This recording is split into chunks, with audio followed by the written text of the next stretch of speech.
तो हेलो दोस्तों, सभी संत भाई का जय सोनम। तो दोस्तों आपने फिर से एक संदेश लेना है कि अपना भाबरे गावन। तो भाबरे गाँव में वसन महाराजन घर एक बालक आवलो से, तो तिना करते तेरो नामकरण करने करते।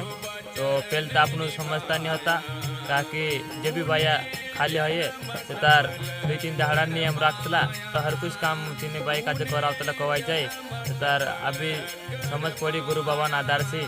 तो वसन महाराज ने तेरो पालन कर 6 महीना तक। तो दितवार दहाड़े 10 तारीख के तेरो 6 महीना आखिरी दहाड़ से, तो तिनार करते तेरो नामकरण करना करते भजन रखला से दितवार दहाड़े।